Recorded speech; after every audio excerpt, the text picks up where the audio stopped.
Virality on social media is the key feature, and it's something that is triggered by the advertising strategies of the platforms. We only think of the platforms trying to keep the attention of the users as long as possible in what we call the filter bubble, so that people always receive the same signals and the same content that they are used to.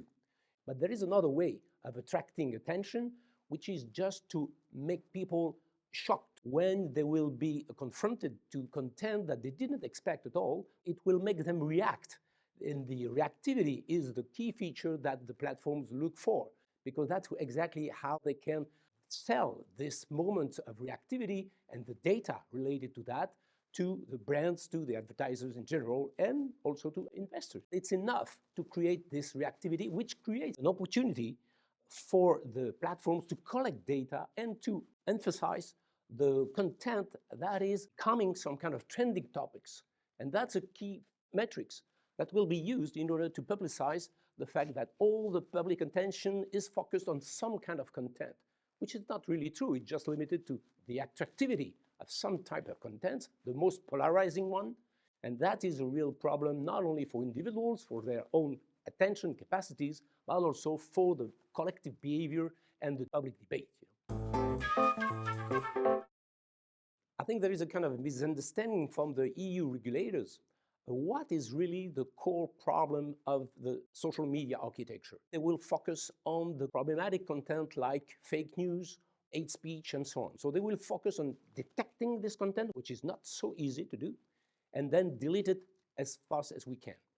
Second, they will try to focus on the one that they are pushing this kind of content and producing it and trying to track them and to prevent them. Legal system should completely adapt it to the virality rhythm, which should not be the case. And the fourth method for the EU regulators is to educate users, which is fine, okay.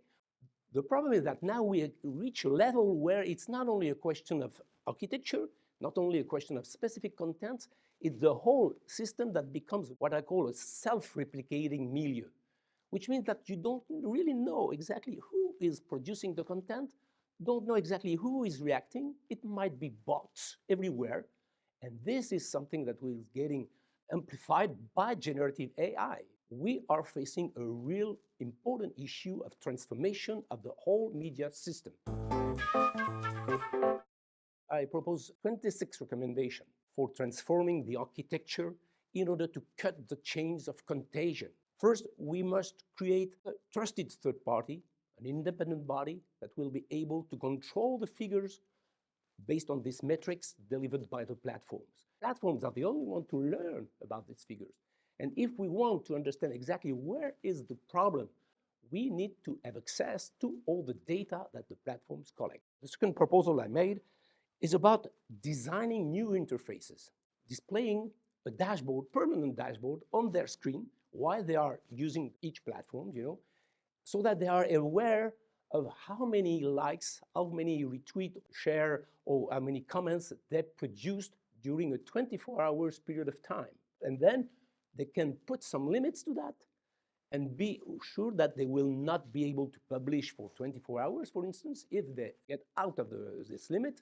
Third proposal that I make is to let platforms choose between becoming, again, a media. If they want to become media, they will, of course, agree with the legal framework that is related to publishers and to enter into an a priori moderation, or they will get back to the real social media function, reduce the number of relatives, the number of friends, which can be set up as 150 people in anthropology. We know that it's, in fact, the limit to subjectively get in relationship with a group of that size. This community can become a part of the moderation and regulation system. Last recommendation that I would like to make is to use some kind of inspiration from epidemiology itself.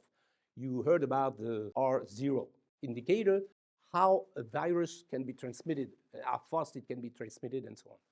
That's something that we can use because we have 4 metrics that are used to compose the R0. Duration, opportunities, transmissibility, and susceptibility can be implemented in the way we regulate the virality architecture of these systems.